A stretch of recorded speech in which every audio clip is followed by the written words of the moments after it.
தாய் உருவாகு முன்னே என் கருவை கண்டீரையா, என் பெயர் உருவாகு முன்னே பெயர் சொல்லி அழைத்தீரையா. எப்படிப்பா உமக்கு நன்றி சொல்லுவேன், சொல்ல வார்த்தையே இல்லை. நீங்க போதும் என் வாழ்க்கை முழுவதும், வேறு ஆசையே இல்லை. எப்படிப்பா உமக்கு நன்றி சொல்லுவேன், சொல்ல வார்த்தையே இல்லை. நீங்க போதும் என் வாழ்க்கை முழுவதும், வேறு ஆசையே இல்லை.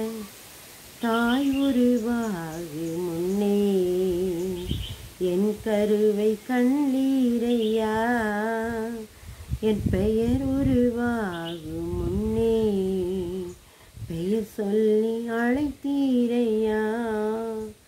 எலும்புகள் உருவாகல, நரம்புகள் உருவாகல, தசைகள் உருவாகல, தரிசனம் உருவானதே. தாய் கருவிலே தரிசனம் உருவானதே. எலும்புகள் உருவாகல, நரம்புகள் உருவாகல, தசைகள் உருவாகல, தரிசனம் உருவானதே. தாய் கருவிலே தரிசனம் உருவானதே. எப்படிப்பா உமக்கு நன்றி சொல்லுவேன், சொல்ல வார்த்தையே இல்லை. நீங்க போதும் என் வாழ்க்கை முழுவதும், வேறு ஆசையே இல்லை, வேறு ஆசையே இல்லை. அழியாமல் அணைத்து கொண்டு, கலையாமல் காத்து கொண்டு, குறைவின்றி பிறக்க செய்தி, பத்திரமாய் எமை சுமந்தீரே. அழியாமல் அணைத்து கொண்டு, கலையாமல் காத்து கொண்டு, குறைவின்றி பிறக்க செய்தி, பத்திரமாய் என்னை சுமந்தீரே. தாய் கருவிலே பத்திரமாய் எமை சுமந்தீரே. எப்படிப்பா உமக்கு நன்றி சொல்லுவேன், சொல்ல வார்த்தையே இல்லை. நீங்க போதும் என் வாழ்க்கை முழுவதும், வேறு ஆசையே இல்லை.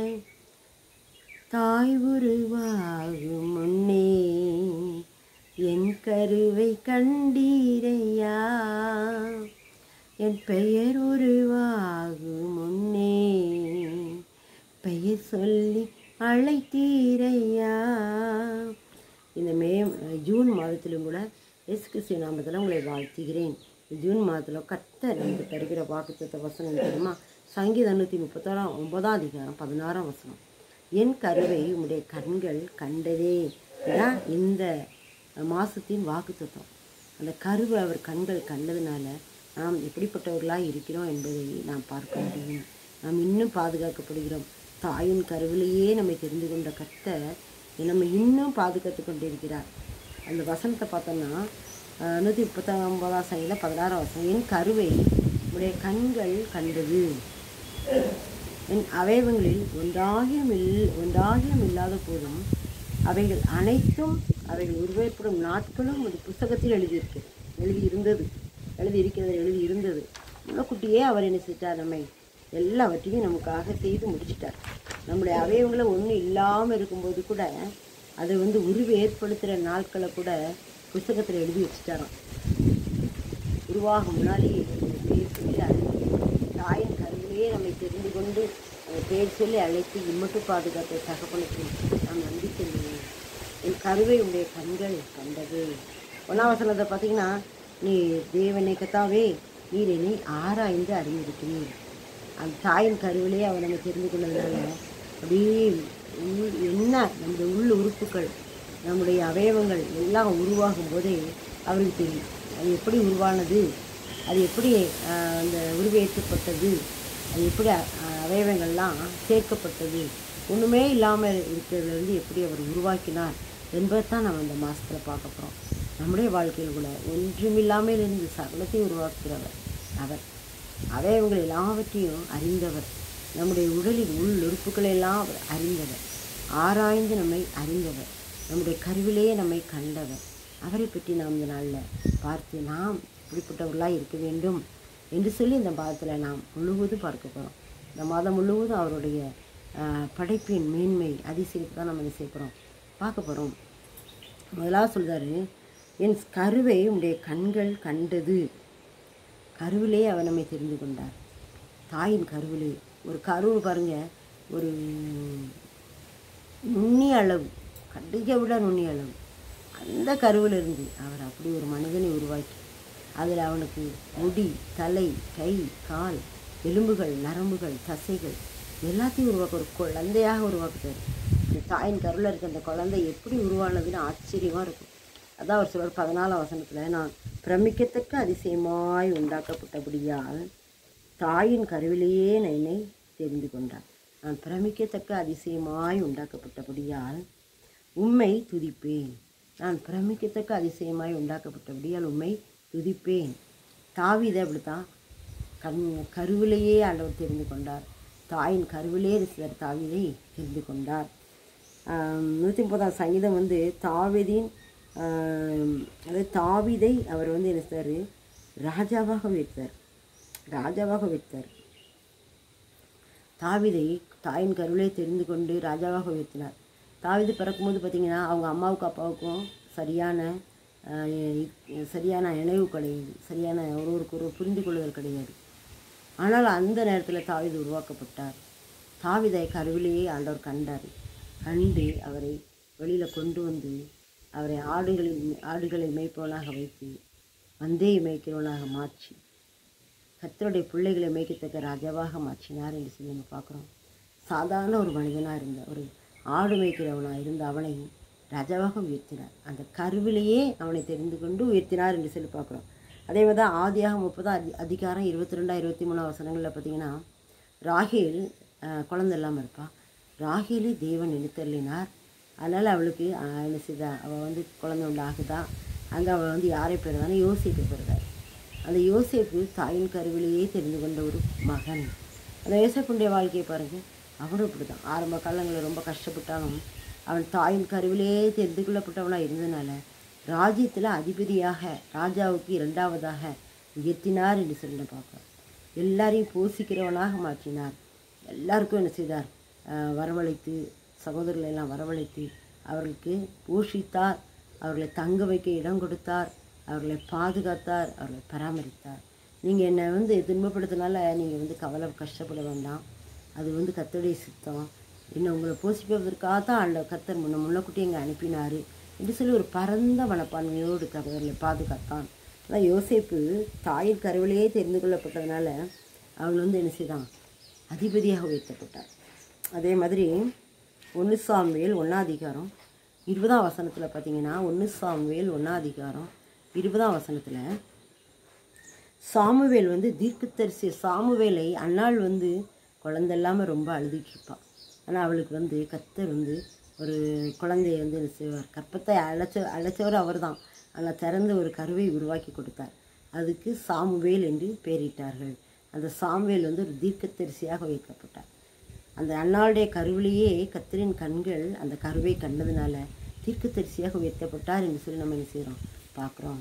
அதே மாதிரி எரேமியா 1ஆம் அதிகாரம் 5ஆம் வசனத்தில் பார்த்தீங்கன்னா, தாயின் கருவிலேயே நான் தீர்க்கதரிசியாக கர்த்தரால் தேர்ந்தெடுக்கப்பட்டேன் அப்படிமாரி. நான் உன்னை வாசிக்கிறேன். எரேமியா 1ஆம் அதிகாரம் 5ஆம் வசனம். எரேமியா 1ஆம் அதிகாரம் 5ஆம் வசனத்தில், கர்த்தருடைய வார்த்தை எனக்கு உண்டாகியவர், நான் உன்னை தாயின் வயிற்றில் உருவாக்கும் முன்னே உன்னை அறிந்தேன். நீ கற்பத்திலிருந்து வெளிப்படும் முன்னே நான் உன்னை பரிசுத்தம் பண்ணி உன்னை ஜாதிகளுக்கு தீர்க்கதரிசியாக கட்டளையிட்டேன் என்றார். நான் உன்னை தாயின் வயிற்றில் உருவாக்கும் முன்னமே உன்னை அறிந்தேன். நான் உன்னை பரிசுத்தம் பண்ணி உன்னை ஜாதிகளுக்கு தீர்க்கதரிசியாக கட்டளையிட்டேன். பார்த்தீங்களா, இவரை தாயின் கருவிலே தெரிந்து கொண்டு ஜாதிகளுக்கு சாமுவேலையும் இஸ்ரேல் ஜனங்களுக்கு தீர்க்கதரிசியாக தெரிந்தெடுத்தார்லாம். இவரை ஜாதிகளுக்கு தீர்க்கதரிசியாக தெரிந்தெடுத்தார்.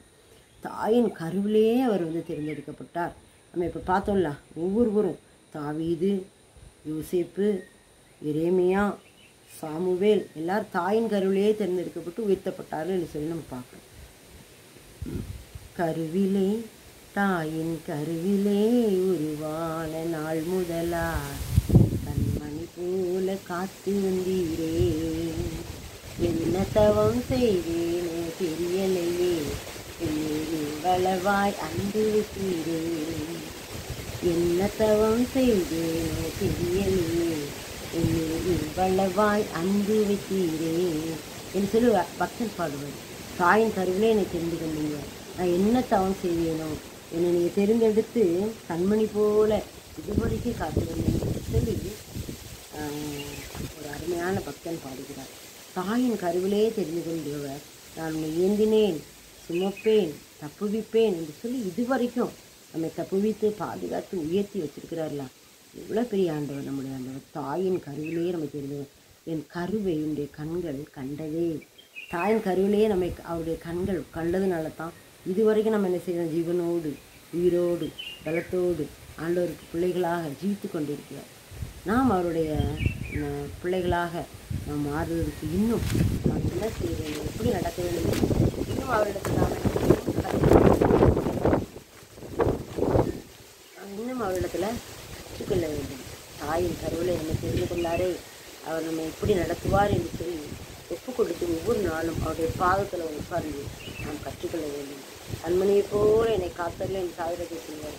கண்மணியை போல என்னை காத்துக்கொண்டீரே ஆண்டவரே, என்னை தாயின் கருவிலையை சொல்லிக்கொண்டு உங்கள் கருத்தில் முற்றிலுமாய் ஒப்பு கொடுக்கிறேன். நான் நடக்க வேண்டிய வழியில் என்னை நடத்துங்க.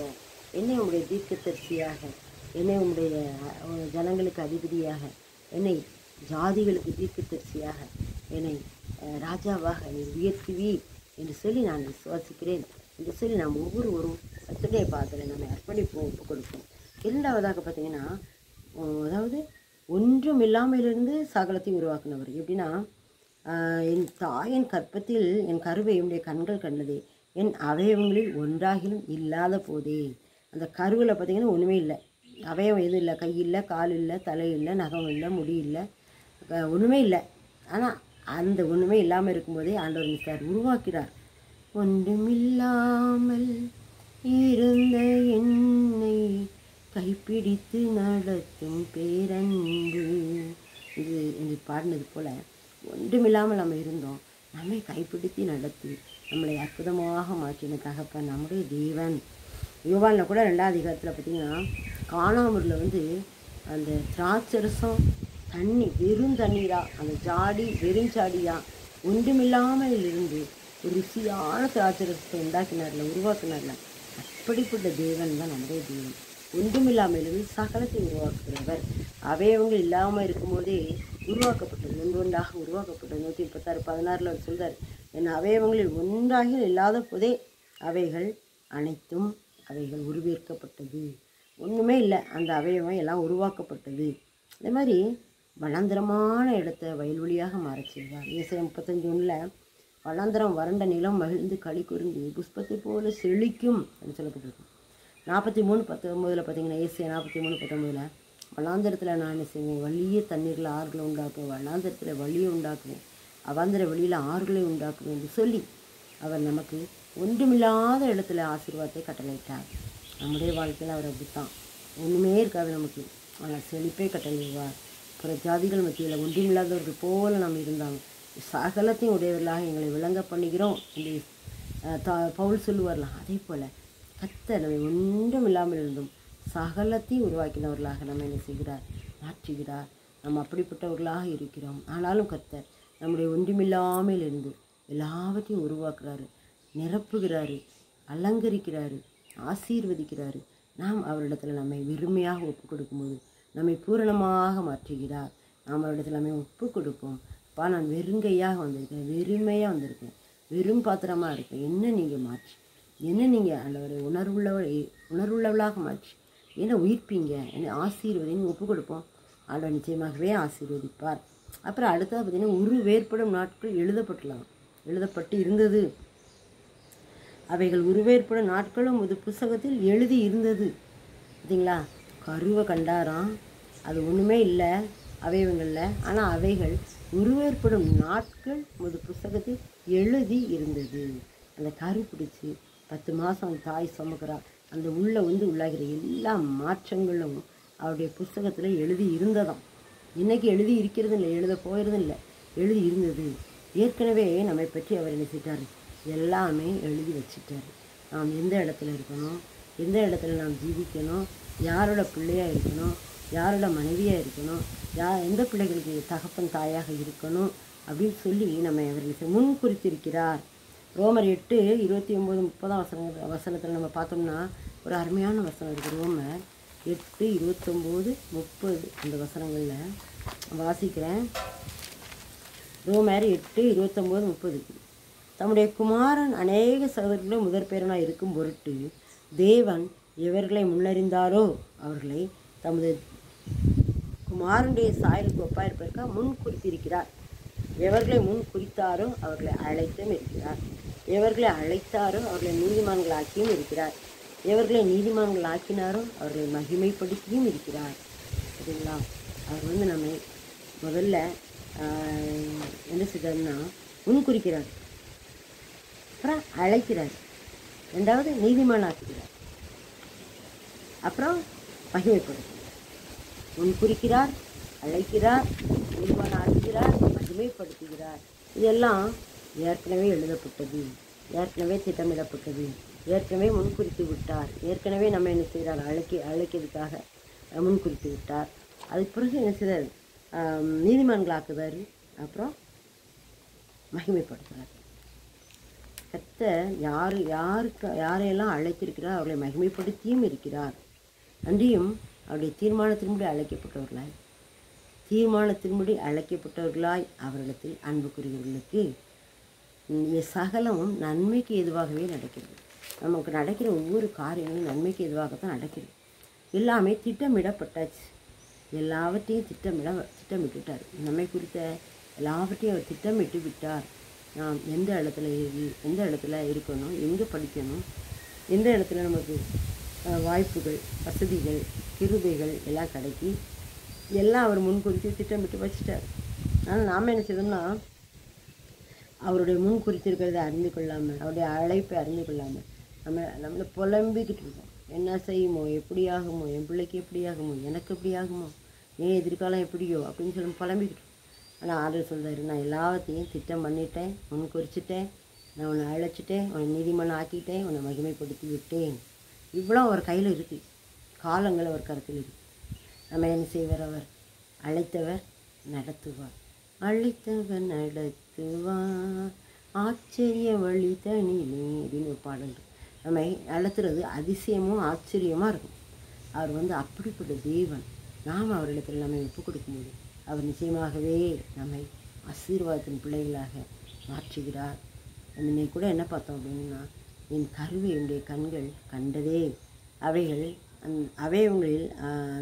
என் அவயவங்களில் ஒன்றாகிலும் இல்லாத போதே அவைகள் அனைத்தும் அவைகள் உருவேற்படும் நாட்களும் ஒரு புத்தகத்தில் எழுதியிருந்தது. என் கருவை என்னுடைய கண்கள் கண்டது, என் அவயவங்களில் ஒன்றாகிலும் இல்லாத போதே. என்னுடைய அவயவங்களில் ஒன்றும் இல்லை, ஆனாலும் கூட அதையெல்லாம் நீங்கள் என்ன செய்ட்டீங்க, உருவேற்படும் நாட்களை எழுதி வச்சிட்டீங்க, புத்தகத்தில் எழுதி வச்சு. நமக்கு வரக்கூடிய ஆசீர்வாதங்கள்லாம் கொடுத்தோம். அவர் எல்லாத்தையும் எழுதி வச்சுட்டாரு. நம்ம குடும்பத்தில் யார் யாரை ரட்சிக்கணும், யார் யார் அவருடைய பிள்ளைகளாக மாறணும், யார் யார் எந்த நேரத்தில் அவருடைய பிள்ளைகளாக மாறணும், அப்படி எல்லாம் திட்டம் பண்ணி எழுதி வச்சுட்டார். அவருடைய பிள்ளைகளெல்லாம் ஊழியக்காரர்களாக ஆண்டவர் மாற்றுவேன் சொல்லி வாக்கு கொடுத்துருக்காருல்ல, அந்த வார்த்தைகளை நிறைவேற்ற எல்லாம் எழுதி வச்சுட்டார். அதுக்கு நேரமும் காலமும் குறித்த நேரமும் வந்தது என்று சொல்லி சங்கீதம் 102 சொல்லப்படுது. சீயோனுக்காக குறித்த காலமும் அதுக்காக நேரமும் வந்தது சொன்னார்ல.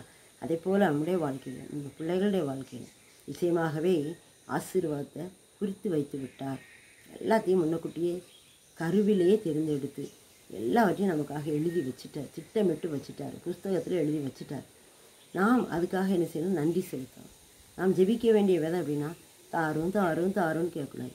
தந்து விட்டதுக்காக நன்றி அப்பா, இது எனக்காக இதெல்லாம் முன்குறித்து வச்சுட்டீங்க, நிச்சயமாகவே என்னை தரப்போகிறீங்க. ஒரு மாப்பிள்ளைக்கு பெண்ணு பார்க்காங்கன்னா, அவருக்கு ஒரு 25 வயசு 27 வயசு தான் மாப்பிள்ளைக்கு பொண்ணு தடுதாங்க. அவள் அண்ணுமையாக பிறக்க போகிறா, ஏற்கனவே பிறந்துட்டா.